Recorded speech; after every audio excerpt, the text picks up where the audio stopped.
Ok? Vamos trabalhar um pouco essa linha, né? Essa linha do tempo aqui no nosso país. Um instantinho, isso vai nos ajudar aqui para te caminhar.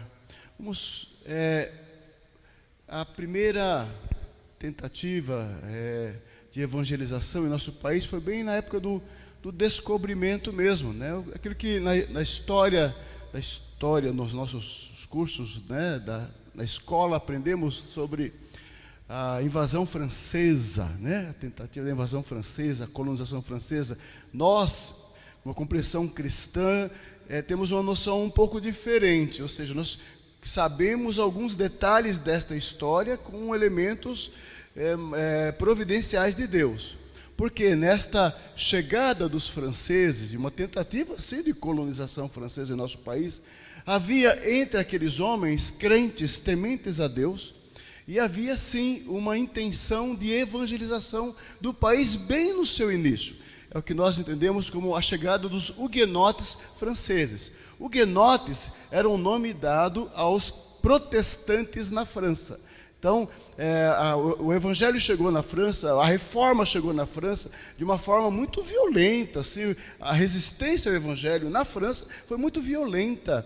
Então, os crentes franceses, os protestantes franceses, assim chamados de huguenotes, né, eles tinham que fugir, tiveram muitos que fugir da França, porque muitos foram presos, muitos foram mortos, muitos foram torturados. Ou seja, a reforma na França, no início do século XVI, foi terrível. O próprio Calvino teve que sair, se exilar, por conta das perseguições. Então, a chegada de huguenotes, protestantes franceses, faz parte desse contexto histórico. Entre 1555 e 1558, houve então uma tentativa de colonização e evangelização por um grupo de huguenotes franceses no Rio de Janeiro, na cidade do Rio de Janeiro. Esta campanha foi liderada por um homem chamado Villegagnon, que acredito que muitos dos irmãos já ouviram falar certamente, né? Essa caravana, esse projeto foi assim conduzido, e ele que traiu os calvinistas franceses. Ele foi o líder desse projeto, o líder dessa caravana. Ele se infiltrou no meio dos cristãos, ele se aparentou com os cristãos, ele teve contato com as lideranças huguenotes na França, com os líderes, né, da igreja reformada francesa, e com isso ele vendeu o seu peixe, ele vendeu a sua ideia de trazer esta noção reformada e protestante para o Brasil. Mas foi apenas pretexto, porque aqui ele traiu os cristãos, né? Então, eles, ao chegar ao Brasil, ao conseguir financiamento e apoio dessa liderança, porque é o que ele queria, conseguiu apoio financeiro, conseguiu até apoio no sentido eclesiástico, trazendo pastor, trazendo cristãos, trazendo líderes, mas chegando aqui no Brasil, ele mostrou as suas caras, inverteu todo o processo e ele mandou prender os cristãos. Muitos, para não serem mortos, tiveram que fugir. Alguns foram presos. Esses protestantes huguenotes, que viam aquela intenção de evangelizar o Brasil, de trazer o evangelho reformado para nosso país, foi assim traído. E a primeira tentativa, então, de estabelecimento da fé cristã reformada, foi assim obstruída pela traição de Villegagnon. Esses homens foram mortos, foram presos, foram condenados, foram assassinados por Villegagnon. Antes da sua morte, tiveram que escrever uma confissão de fé, chamada Confissão de Fé de Guanabara. Eu acredito que muitos irmãos já ouviram falar disso, né? Então, esses crentes foram aprisionados por Villegagnon e tiveram que se defender a sua fé. Então, eles, na cadeia e sem os livros, os manuscritos e o que eles poderiam ter, tinham que escrever a sua defesa da sua fé protestante. Esse próprio documento, e eles elaboraram isso em poucos dias, com a graça do bom Deus, com a ação do Espírito Santo. Elaboraram sim um depoimento do seu entendimento da fé protestante, claramente a sua crença protestante à luz da palavra do Senhor, mas esse documento foi usado pelo próprio Villegagnon como instrumento de acusação contra eles. Por isso foram condenados e mortos na praia da Guanabara, nossos mártires cristãos ali. por causa da sua fé. Muitos morreram e outros foram mortos. Alguns que fugiram foram mortos depois pelos jesuítas. Assim, essa primeira intenção de evangelização do país, e seria uma bênção, né?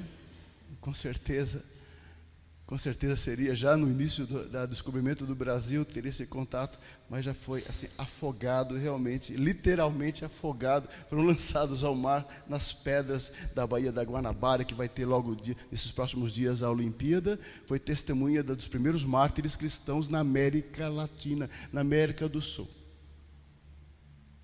O primeiro culto na América foi feito aqui no Rio de Janeiro, quando eles colocaram o navio. Só que depois foram traídos. Vamos continuar? Temos muito a caminhar. Aqui está na ilha de Villeganhon, no Rio de Janeiro, a base naval. A base naval está estabelecida justamente onde Villeganhon estabeleceu sua base na época. Isso aqui é interessante, você visitando o Rio de Janeiro vai poder conhecer esta ilha.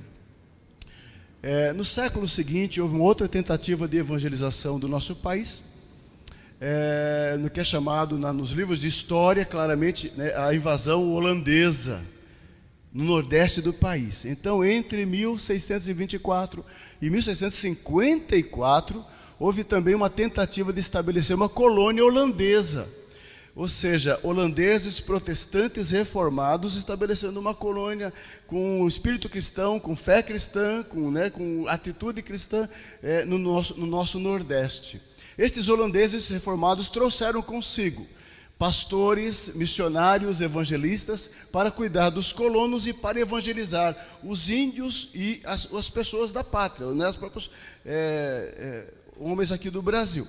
Tá? Então houve uma tentativa realmente missionária de estabelecer a fé cristã, a fé reformada. Eles foram expulsos finalmente em 1654 pelos portugueses, deixando as marcas de sua presença, principalmente na cidade de Recife e Olinda. Nesse período de 30 anos, deixaram marcas na cultura, na arquitetura, na história do Nordeste. Muitos desses evangelistas e missionários estabeleceram pontos de contato no interior do Nordeste. Muitas cidades do interior do Nordeste receberam essa semente plantada por esses missionários, pastores e evangelistas reformados nesse período. Precioso. Só que esse movimento foi abafado e depois os próprios holandeses foram expulsos e essa tentativa foi frustrada. A partir de então, no século 17 e 18, então, vai haver um período de trevas, tá?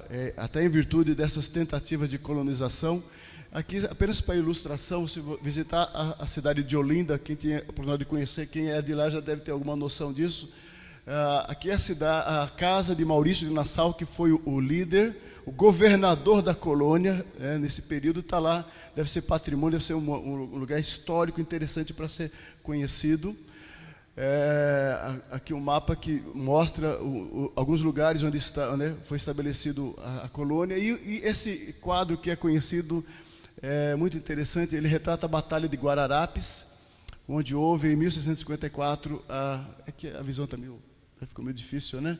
A expulsão dos holandeses aqui do Brasil. Seguiu-se essas duas tentativas dos franceses no início do descobrimento no Rio de Janeiro, a segunda tentativa no Nordeste, através dos cristãos protestantes holandeses. Dois momentos na história do país houve essa possibilidade, quem sabe, de ter mudado a história do Brasil, pela implantação de uma cultura e uma fé reformada protestante. A primeira foi abafada logo no início, no século XVI, e depois no século XVII. Seguiu-se a esse período, esse momento de trevas, o período colonial, o domínio, influência jesuíta, a proibição da entrada de estrangeiros e qualquer literatura estrangeira no Brasil, principalmente literatura religiosa, ou seja, havia o index, ou seja, uma lista de livros proibidos. E né, assim, a Bíblia era proibida de entrar no Brasil, ou seja, era proibido entrar estrangeiro, era proibido, é um período assim de quase 2 séculos de proibição total, por conta, né, do domínio dos portugueses, né, o medo de entrarem e tomarem as riquezas que eram deles. Só eles exploravam todo o nosso ouro, nossas pedras preciosas, nossas riquezas. Então o período colonial foi esse período mesmo de, né, que eles se apropriaram plenamente nossas riquezas. Isso é um outro detalhe à parte. E para que outros povos não se achegassem, fecharam os portos e o litoral brasileiro para qualquer outra nação. Então era proibido qualquer estrangeiro estabelecer ou vender ou transmitir suas ideias. E a literatura também era proibida, ou seja, se eventualmente chegasse Bíblias ou algum exemplar, vinha assim de uma forma escondida, porque era proibida pelas autoridades portuguesas. Realmente nós chamamos disso um período de trevas em termos de evangelização. O país estava sob o governo português, sob a liderança religiosa, católica mesmo, estabelecida, e sem nenhuma possibilidade de entrada de missionários ou de qualquer iniciativa. Tudo vai mudar, tá? Tudo vai mudar a partir de um evento histórico providencial de Deus, e Deus governa a história, e cremos assim, ensinamos assim lá no AGS, cremos nisso. Deus governa a história humana, Deus move as nações, os reinos. Bom, a Bíblia ensina isso, o Senhor reina sobre as nações, sobre os governantes, sobre todos nós. Então, no início do século XIX, por conta dos desejos de crescimento, aquele desejo de poder de Napoleão Bonaparte dominando toda a Europa e estabelecendo o seu império sobre a Europa, a corte portuguesa, ou seja, o rei, toda a sua corte, teve que sair de Portugal. Portugal era aliada da Inglaterra, inimiga da França. Consequentemente, havia a iminência de Portugal ser invadido e tomado pelos franceses, por Napoleão Bonaparte. Por conta disso, a corte portuguesa vai fugir, vai ter que buscar outros caminhos. E para onde eles resolveram ir? Para a sua colônia principal. Resolveram então vir para o Rio de Janeiro. Então, esse marco histórico, esse acontecimento histórico, datado do ano 1808, quando a família real vem para o Rio de Janeiro, isso vai mudar não apenas a história do Brasil, vai mudar, porque até então, o que era o Brasil até então? Meramente a colônia explorada, e muito explorada pelos portugueses. A fonte de riqueza e dinheiro deles somente. Agora não, com a vinda da família real, algumas coisas vão mudar. Porque com a vinda da família real, certamente eles haveriam de trazer estrutura. É aquela ideia do primeiro mundo, do segundo mundo, do terceiro mundo. Ou seja, a corte vem para a colônia. A corte vai trazer para a colônia o seu banco, o seu correio, o seu lazer, a sua estrutura. Se possível, até o shopping center lá também iria trazer para o Brasil. Ou seja, todos os recursos necessários para o seu padrão de vida, você foi trazido para o Brasil. É por isso que nasceu, com a chegada dos portugueses, o Banco do Brasil, entre outras coisas. Vai trazer comércio, vai trazer economia, vai trazer dinheiro, claro, para estabelecer o modo de vivendo da corte. Vai trazer progresso para a colônia, vai trazer status para a colônia. E esse acontecimento, né, de uma forma, é histórico isso, mas tudo isso tem a ver com também o Evangelho. Por quê? Porque até então os portos estavam fechados, travados, não podia nenhum navio estrangeiro chegar ao Brasil. Só que agora a corte estava aqui. Pelo menos os portos deveriam ser abertos para os ingleses, aliados dos portugueses. E foram, porque viriam a presença dos seus aliados com economia, com comércio, com mercadorias. Assim os portos foram abertos. É por isso que no Rio de Janeiro, porque vai ter que se admitir agora a chegada e a permanência desses estrangeiros. Entendendo vocês que a Inglaterra é um país protestante, já fruto, né, com uma religião fruto da reforma protestante, muitos desses representantes comerciais ou militares que haveriam se estabelecer no Rio de Janeiro tinham uma vida piedosa e religiosa. Chegava no Brasil, um Brasil colônia de formação católica. Num país estrangeiro totalmente católico. Esses estrangeiros deveriam ter, de alguma forma, um espaço para o seu culto. Então, aos poucos, foi sendo permitido a esses estrangeiros o seu culto particular, as suas reuniões. Esses ingleses comerciantes ou adidos militares, ou outras funções tantas que estavam no Brasil, tiveram a oportunidade. Ou seja, aos poucos, crentes estão chegando no Brasil.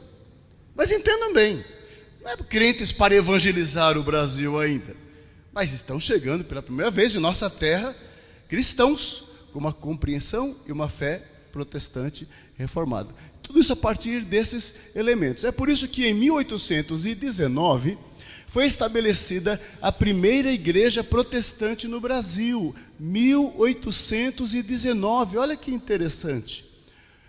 No Rio de Janeiro, voltada exclusivamente para os comerciantes e funcionários estrangeiros que estavam no Brasil. Entenderam isso? Uma igreja cristã no Brasil, certamente em inglês, culto em inglês para os ingleses, mas uma igreja de crente no país que era fechado até poucos anos atrás, se abrindo para o Evangelho. Ok, os ventos estão mudando em nosso país. Bom, já na década seguinte vai haver independência. Com a independência em 1822, logo em seguida vai vir a primeira Constituição do Brasil. Então, as próprias leis e as regras e as normas e a consciência de Estado independente vai mudar também o pensamento e a cultura dos brasileiros, agora um país diferente. Vamos agora... aqui algumas pequenas ilustrações, né? Esse foi o começo, a chegada da família real portuguesa ao Brasil. É isso que eu queria que vocês gravassem isso no coração de vocês, na memória de vocês. Olha, a chegada da família real no Brasil vai trazer mudanças benéficas, providenciais. Não é que eles são crentes que vai trazer coisa, liberdade, nada disso. Mas na providência de Deus, no governo da história, o ambiente, o contexto brasileiro vai ser alterado. Vamos lá, aqui algumas ilustrações interessantes da família real chegando ao Brasil. A partir da década de 20, vai se abrir a possibilidade de imigração de europeus. Havia uma dificuldade muito grande econômica de lidar com os índios como mão de obra. É por isso que depois vai entrar aquele processo, né, de usar a mão de obra escrava comprada, forçada, trazida da África. Então, isso vai ser um problema para o Brasil durante décadas, né? Problema não só com os índios, né, em poder fazer da mão de obra indígena uma força econômica. Os portugueses não conseguiam isso. Então, mesmo trazendo escravos, né, do país, da África, era uma questão econômica e pesada também. Então, o crescimento do país, dentro da política de crescimento do país, o país começa a abrir as portas para a vinda de imigrantes, mão de obra europeia. Mas dentro daquele sentido de empreendimento, de vocês vão ter oportunidade, vão ter terras, vão nos ajudar economicamente, ou seja, vão ter a possibilidade de interagir na economia do país. Só que esses imigrantes viriam suíços, alemães, italianos, particularmente os alemães, no sul do país, vão se estabelecer aquela colônia, até hoje, né? Você visita a região sul do país, parece que nós entramos na Europa, em algumas cidades do sul do país, são lindas, não é verdade? São lindas, a estrutura, a arquitetura, a cultura europeia está presente. Bom, é interessante que observem isso. Esses imigrantes vinham da pobreza na Europa como uma aventura econômica mesmo, de um novo país que se abre, poder desenvolver e crescer. Particularmente os imigrantes alemães vieram para o sul do nosso país se estabelecer, criando a sua cultura e a sua economia para eles mesmos, e a sua própria religião para eles mesmos. Então eles vieram luteranos trazendo os seus pastores para fazer os seus casamentos e efetivar os seus batismos e os seus funerais. Mas esses imigrantes, é importante que se entenda isso, estes imigrantes não vinham com intenção ou propósito, objetivo de evangelizar. Então, ou seja, essa é a minha reflexão.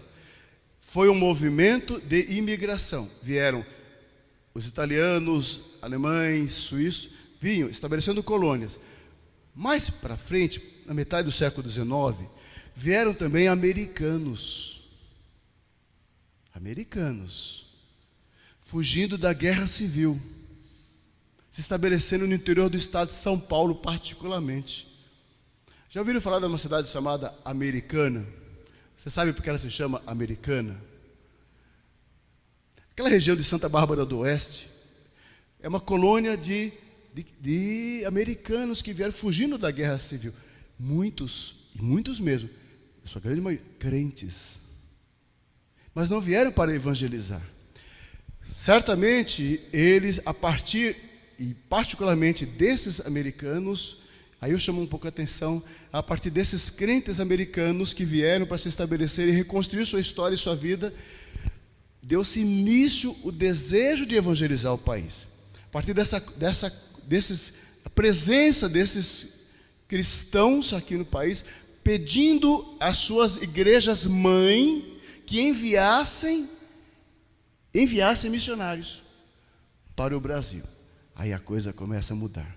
Ou seja, eu estou tentando mostrar aos irmãos as etapas, né? As etapas. 2 primeiras tentativas, depois 2 séculos de trevas, depois um período histórico da transição, vai preparando um terreno, vai chegando os imigrantes, mas ainda não é evangelização.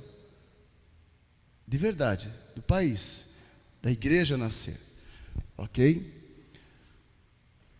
Em 1823, os luteranos alemães imigram para o Brasil, estabelecendo-se no Rio Grande do Sul. São Leopoldo é berço da colonização alemã no Brasil, nós sabemos disso em outras cidades da região, né? Aí sim vamos encontrar as primeiras sementes da evangelização, a partir, como eu disse a vocês, de famílias de crentes vindas da América particularmente, que deu início a esse processo aqui, olha. Em 1835, Fountain Pitts, da Igreja Metodista Episcopal dos Estados Unidos, visitou o Brasil. Em 1836, chega ao Brasil no ano seguinte Justino Spalding. Eles então, aceitando o desafio do Fountain Pitts, eles passam a evangelizar, a iniciar ações de pregação do Evangelho para os brasileiros. Não vieram para ministrar aos colonos americanos ou à colônia estabelecida. Vieram, e coração aberto, já, isso no início do século. Isso é interessante nós termos essa percepção de que o agir de Deus já no começo do século, bem antes de Simonton ainda, já havia esse trabalho. Nesse mesmo ano, Spalding estabeleceu a primeira escola dominical, que teve muito curta duração, na sua casa, com algumas poucas pessoas. Primeira escola dominical no Brasil. Que bênção, hein? É mais ou menos 1936, vamos ter quase 200 anos, daqui a pouco, né, mais 20 anos, da primeira escola dominical. Porque é base de ensino e de evangelização. Como é importante a escola bíblica dominical na vida da igreja, como instituição de edificação e crescimento e fortalecimento da fé. Temos que lutar, abrindo só um parêntese, né? Temos que defender, temos que amar nossa escola dominical, temos que preservar a escola dominical, temos que lutar, todos nós crentes e líderes, para que essa instituição se fortaleça cada vez mais, porque ela é base e fonte de ensino dos nossos bebês, das nossas crianças pequenas, dos nossos adolescentes, dos nossos jovens, dos casais da igreja, da liderança da igreja. Em dias tão confusos como vivemos, conturbados, de modelos eclesiásticos os mais diversos, os mais diversos, né? As propostas que se inventam por aí, as mais absurdas e bizarras, parecendo modernas e contemporâneas, mas são nocivas, onde querem abolir certas instituições consideradas tradicionais e conservadoras, como a IBD, como a Escola Bíblica Dominical. Quantas igrejas não conhecem que já cancelaram a escola dominical? Isso é falência. Esse cristianismo proposto é uma falência, porque está fadado a morrer. Porque onde se prega e se ensina a palavra, e se firmado na palavra, a igreja se estabelece. Ok, vamos lá, vamos seguir. Em 1837, quero chamar a atenção dos irmãos para isso. 1837, chega ao Brasil o missionário Daniel Kidder e sua esposa. Ele é um colportor, ele vai vender Bíblias, ou seja, ele é um evangelista que trabalha na colportagem de Bíblias, de material evangélico. Ele vai se juntar a Spalding na evangelização do país. E como ele fazia isso? Com o seu material trazido, com a Bíblia, o material, juntando os seus animais, né? Muitas das viagens a cavalo, visitando as cidades, as aldeias, as fazendas, né? Pelo interiorzão do Brasil. Gente, isso em 1837.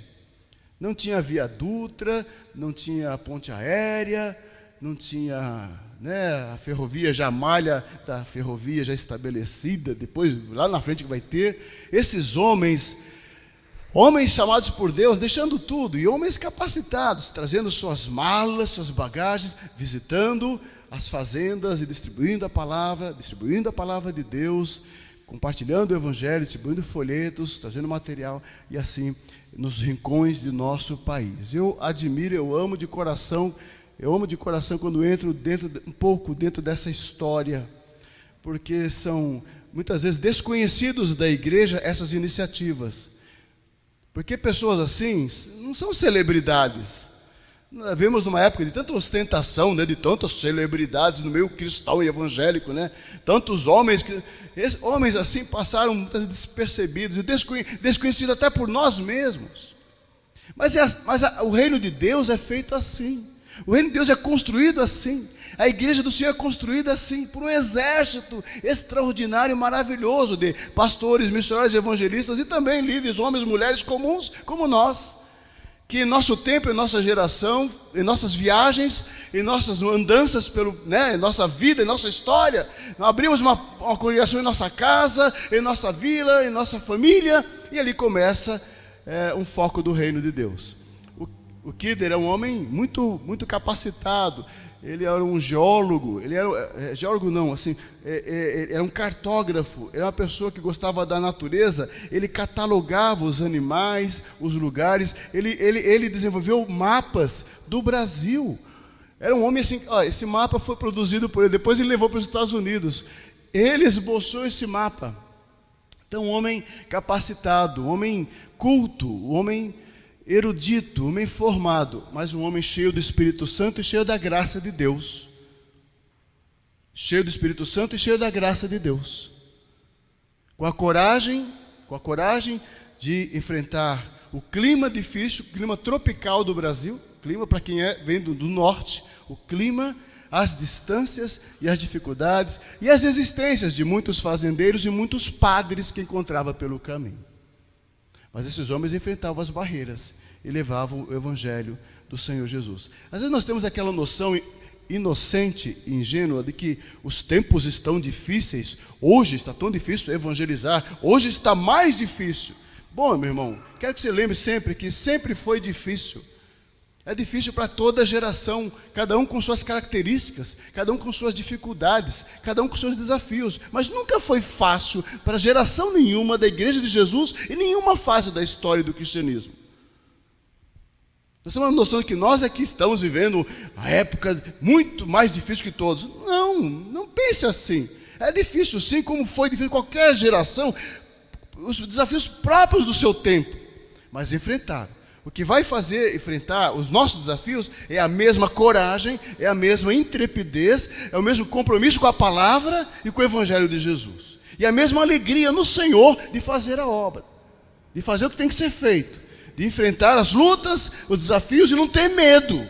e cheio da graça de Deus, o amor a Jesus faz homens assim ultrapassar, né, as dificuldades do seu tempo. O Kidder é um deles, eu admiro demais isso. Spalding e Kidder foram os primeiros missionários que vieram para, de fato, evangelizar o Brasil. Kidder tentou pôr a Bíblia nas escolas públicas, mas lhe foi negada a permissão pela Assembleia do Estado de São Paulo na época. Ou seja, ele apresentou um projeto para colocar a Bíblia na escola, nesse tempo. Olha a ideia, isso é crente, a ideia de crente reformado mesmo, aquela cosmovisão cristã, né? Presente mesmo, né? Ou seja, a gente acha que nós somos de vanguarda, o que a gente faz aqui é muito nada. Os cristãos espertos, cheios da graça, também têm essas estratégias.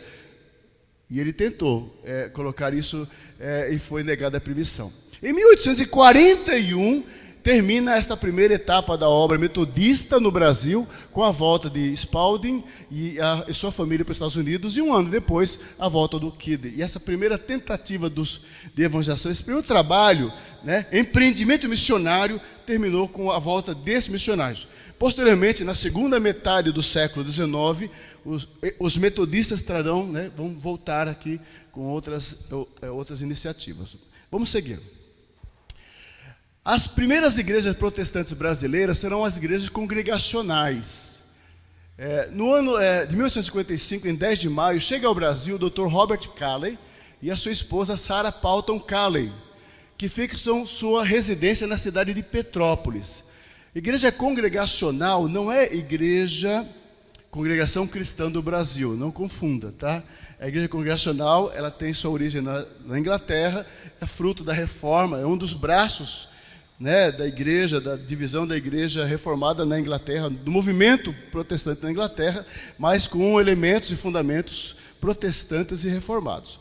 Então, os congregacionais chegaram ao Brasil através do médico, Dr. Robert Calley e sua esposa, Sarah Calley. O Dr. Robert Calley tornou-se o fundador das primeiras igrejas protestantes de fala portuguesa no Brasil. Ele já havia sido missionário na África, na Ilha da Madeira. Seu primeiro trabalho missionário foi na Ilha da Madeira. E de lá, o casal veio para o Brasil estabelecer esse ponto de pregação. Aonde? Cidade de Petrópolis. Aí vai nascer, em Petrópolis, a primeira igreja protestante no Brasil, que vai ser a igreja evangélica, chamada Igreja Evangélica Fluminense, porque está no estado do Rio de Janeiro, então estado do Rio de Janeiro. Ele já havia trabalhado vários anos como médico e missionário na Ilha da Madeira antes de vir ao Brasil. Teve muita dificuldade de ser aceito a sua condição de médico, ele teve que fazer cursos. Ele foi um homem que lutou junto à liderança, com as autoridades civis, para defender o direito dos protestantes, dos crentes do país. Calley foi, além de um evangelista, foi um homem muito importante estabelecer leis em defesa dos crentes. O casamento dos crentes, o funeral de crentes, o enterro de crentes, ou seja, alguns direitos que eram novos dentro da Constituição do Brasil. Calley foi um homem que lutou muito junto aos legisladores, né? Aqui o local, uma foto, você vai conseguir isso fácil na internet também, é uma foto bacana, deve ter lá em Petrópolis, se é que ainda tem, né? A segunda residência dos Calles na cidade de Petrópolis. Bom, vocês já ouviram falar do aquele inário chamado Salmos e Hinos, né? O velho e bom Salmos e Hinos. Quem lembra dele? Quando fala assim, quem lembra dele? Eu já chamei velho e bom, sugeriu alguma coisa, né? Estamos velhos, né? Os novos não conhecem. Gente, nós nascemos cantando salmos e hinos na nossa igreja, né, presbiterianas. Antes de termos o nosso inário oficial, o novo cântico, né, muitas igrejas presbiterianas, né, adotavam esse maravilhoso inário, ok, compelido inicialmente para Sarah Calley. Muitos hinos tradicionais que temos, muitos dos hinos maravilhosos que nós cantamos hoje. Não sei se esse de hoje, acho que não é, não. Mas muito dos hinos que você encontra aí no inário, você vai encontrar lá embaixo. Dá uma olhadinha, se tiver inário, dá uma olhada. Curiosidade, folheia aí enquanto eu falar, você vai encontrar vários. Sarah Calley. Aí você já deve ter visto isso. Aí perguntado, quem que será isso daqui, né?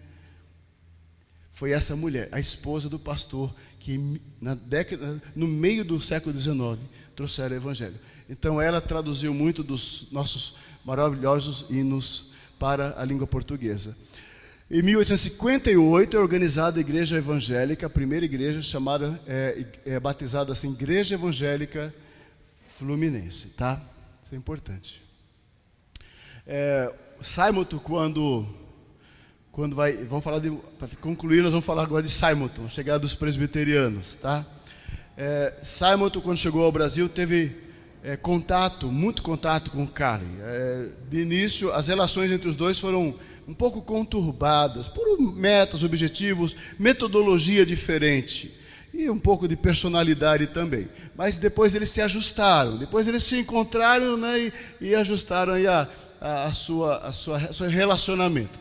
Mas foi contemporâneo de Simonton em sua vinda ao Brasil. Ok, em 12 de agosto de 1859, então chega ao Rio de Janeiro com 22 anos de idade o missionário presbiteriano Ashbel Green Simonton.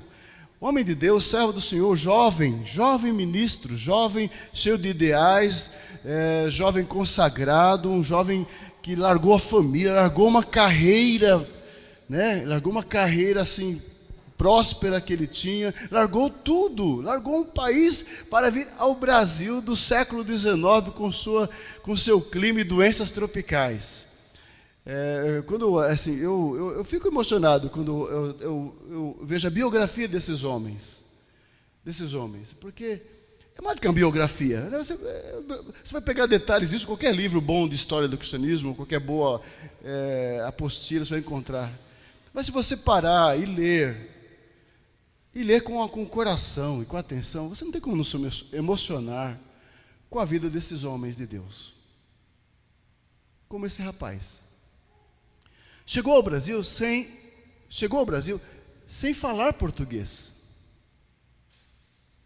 Mas um homem inteligente, perseverante e determinado.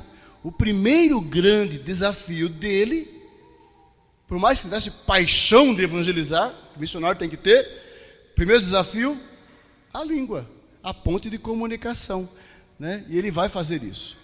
Sua primeira grande tarefa foi aprender a língua portuguesa, e ele o fez com muito esforço. Mas já observem, já em 1860, Simonton já organiza uma escola dominical com amigos e vizinhos, porque embora arrastando o português, enrolando a língua,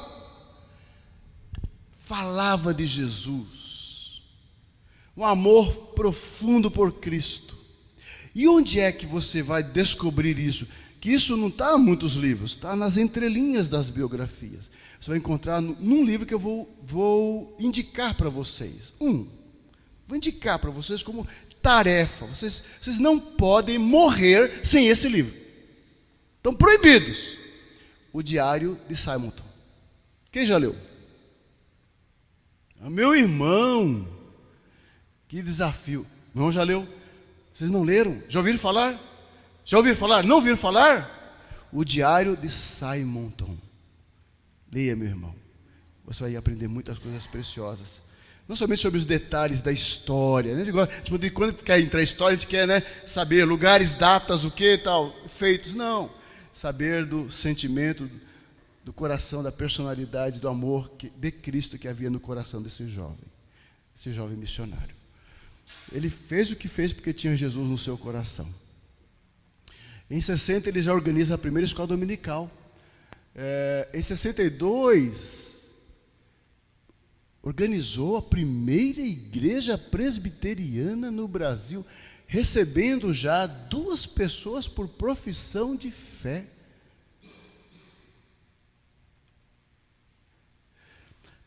Três anos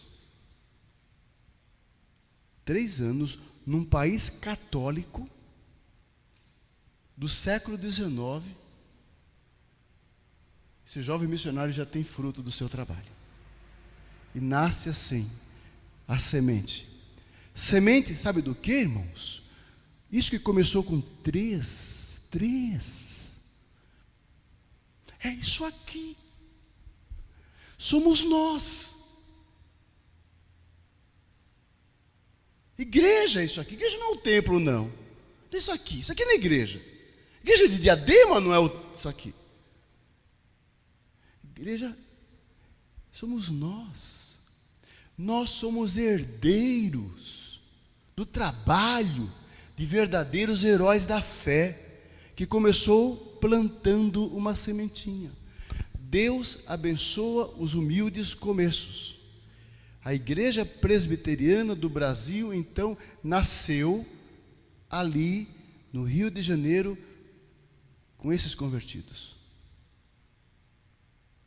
Que bênção, hein? Que coisa tremenda. Comemoramos em 2009, lembram disso? Um culto maravilhoso que tivemos, reunida a igreja, 150 anos de uma igreja. O que eu estou falando, vocês já ouviram. Certamente vocês já ouviram do seu pastor, de outros preletores, de outros pregadores, certamente em várias outras ocasiões. Eu estou repetindo o óbvio. Sabe para quê? Para que você valorize a sua igreja. Para que você valorize a sua herança. Vemos uma cultura assim, que as pessoas são muito superficiais nos relacionamentos e nos vínculos, com a vida mesmo. Tudo é descartável, tudo é imediatismo e pragmático. E as pessoas não valorizam a história, as pessoas que nos trouxeram aqui, mesmo os cristãos, mesmo evangélicos, têm um pecado gravíssimo em não reconhecer o que a sua história na fé, que não vem somente daquele Simonton e os seus contemporâneos, vem lá de trás de Jesus Cristo e dos apóstolos. Nós somos herdeiros, amados irmãos, do trabalho de uma multidão de servos do Senhor. Isso é bênção. Isso nos traz maturidade, nos traz segurança. Nós não estamos aqui brincando de igreja, não estamos aqui nos aventurando, né? Inventando uma igreja nova, um modelo novo, não. Nós temos uma herança linda que temos que preservar. Pense um pouquinho e projete junto comigo. Daqui a 150 anos. É muito difícil, né? É quase impossível de conseguir fazer algo assim, né? O mundo muda tão rapidamente, de uns 20 anos para cá, particularmente. Meu Deus do céu! Comentei outro dia com meu filho. De 25 anos para cá, como mudou o mundo. Claro, desenvolveu tantas coisas, mudanças sociais, tecnologia, mas mudou muito rápido. Mas uma coisa é certa. Uma coisa é certa. A palavra de Deus não muda. E aquele que faz a vontade do Senhor permanecerá para sempre. Isso é que importa. Não é agradar o mundo, o modelo do mundo, os requisitos do mundo, a pauta do mundo, a agenda do mundo. A igreja não tem que satisfazer a qualquer coisa que o mundo está esperando. A igreja tem que ser sempre fazer aquilo que Deus quer que ela faça. E vai ficar. Nós somos fruto desse trabalho.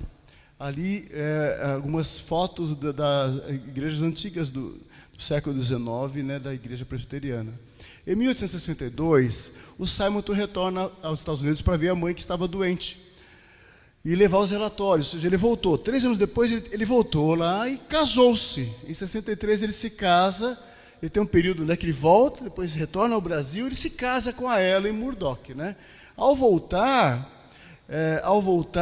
ao Brasil, a Ellen fica grávida e no parto algo meio trágico e triste na história do missionário, né?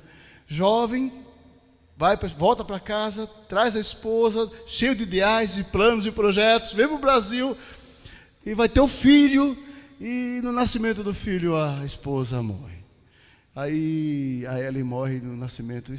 Essa perda da Ellen vai marcar certamente, e os livros todos que narram esse período demonstram isso, vai marcar profundamente o coração do missionário. Essa perda da esposa. Bom, colocando-me no lugar dele, né? Quem de nós não seria marcado por algo assim? A filha dele vai ser criada, cuidada, educada pela sua irmã, o seu cunhado Blackford, que vai ser também missionário aqui no Brasil. Ele vai trazer o missionário e a irmã, eles vão para São Paulo, e assim vai nascer a igreja de São Paulo através do seu cunhado. Ou seja, a partir de Simonton envolve-se ainda mais, a partir da morte da esposa, ele se envolve cada vez mais na tarefa de evangelização, agora acompanhado pelo seu cunhado, o reverendo Alexander Blackford. O cunhado vai cuidar da filha dele, inclusive, em São Paulo, e vai ser o Blackford que vai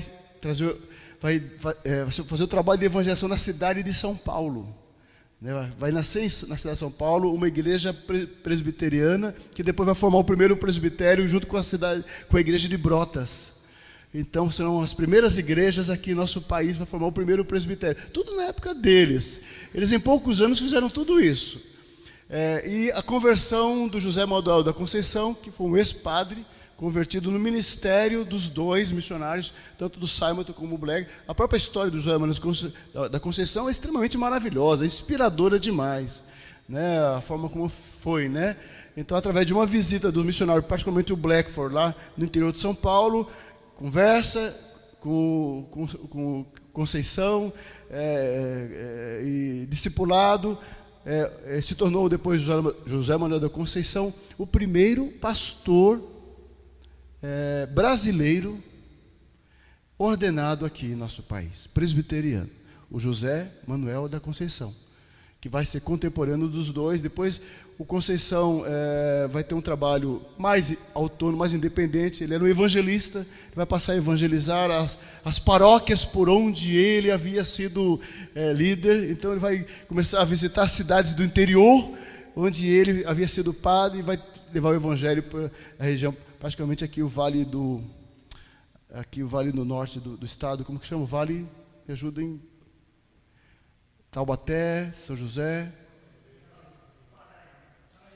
Vale do Paraíba, isso mesmo, do Rio Paraíba ali. Então, ali vai ser o trabalho bacana, maravilhoso, e ele vai morrer nesse trabalho, porque ele fazia a maioria desse trabalho assim, caminhando, evangelizando. Em 64, Simonton funda a Imprensa Evangélica, que é um jornal cristão. Foi um grande sucesso na época, divulgando o evangelho por meio da literatura. Isso, 64. Lembrem sempre. Que ano que ele chegou? 59. Que ano ele fundou a igreja? 62.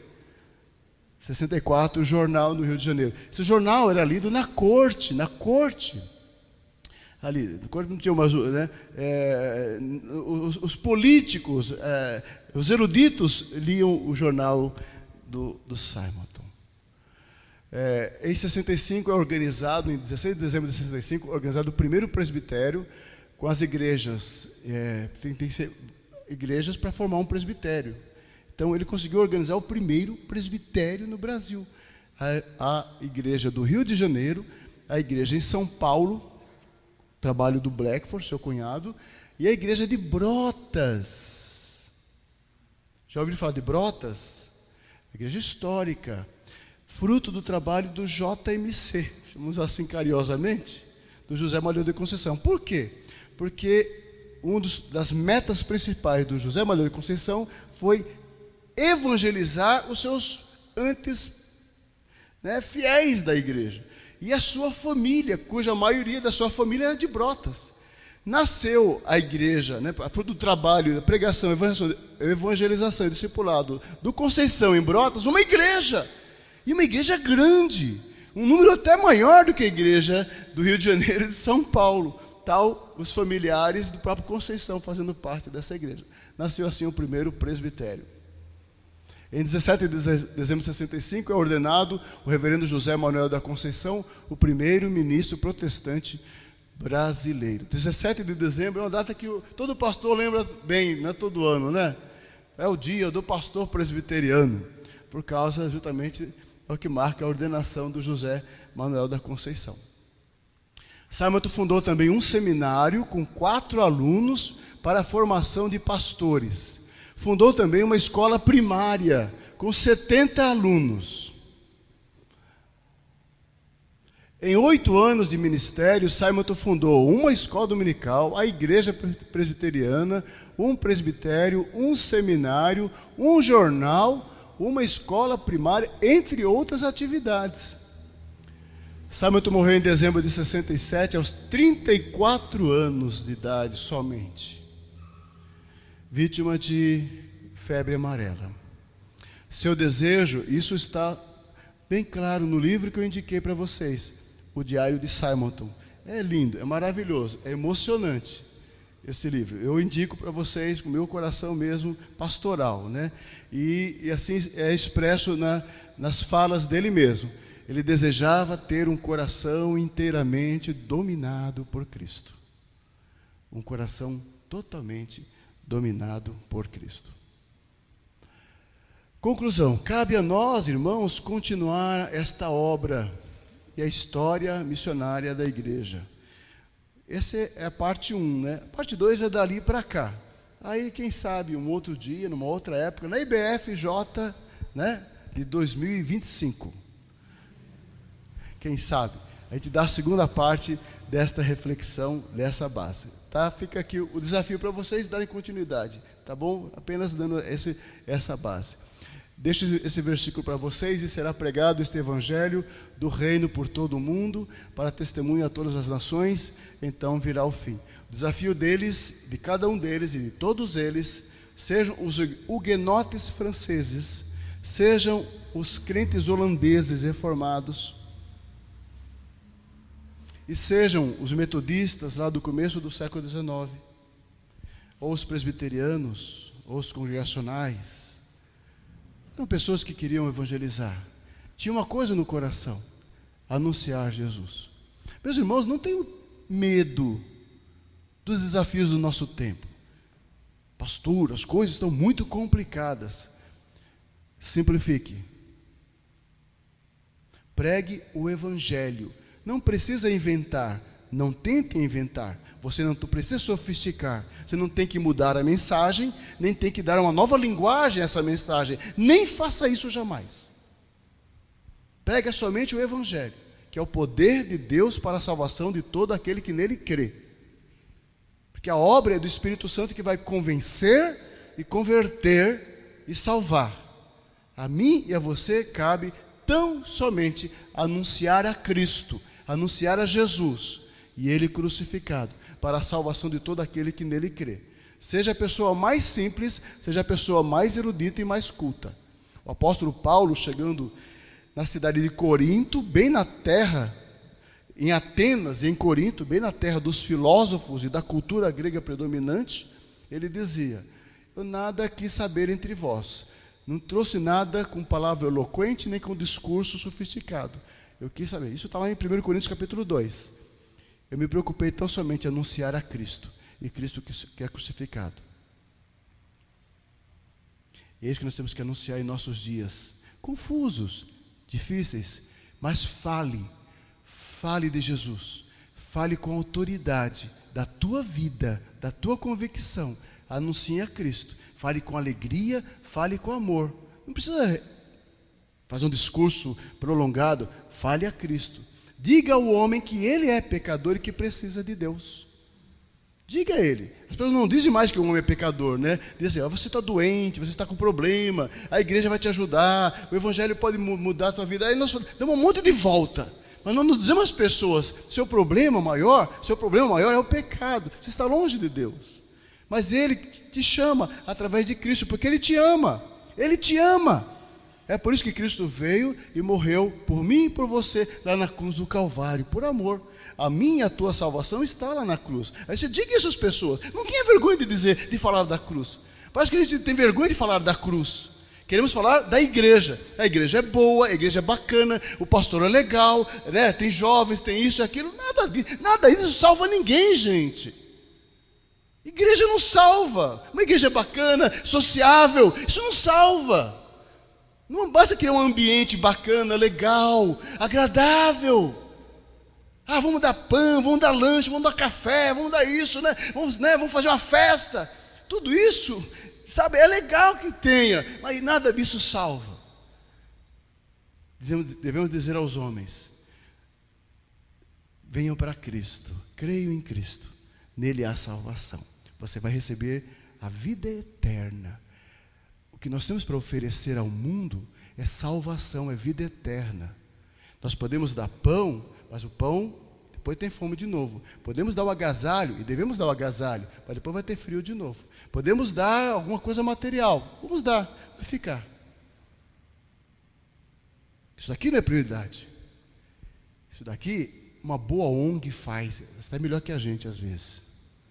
Mas só nós podemos anunciar vida eterna, esperança da eternidade aos homens, através do Evangelho. Faça isso, cheio do poder do Espírito Santo do Senhor, com intrepidez, como esses homens que não mediram tempo. Que você, amado, cheio dessa graça, desse Espírito, seja movido por Deus para fazer diferença em nosso tempo, em nossa geração. Construir a nossa história. Escrever também a nossa história.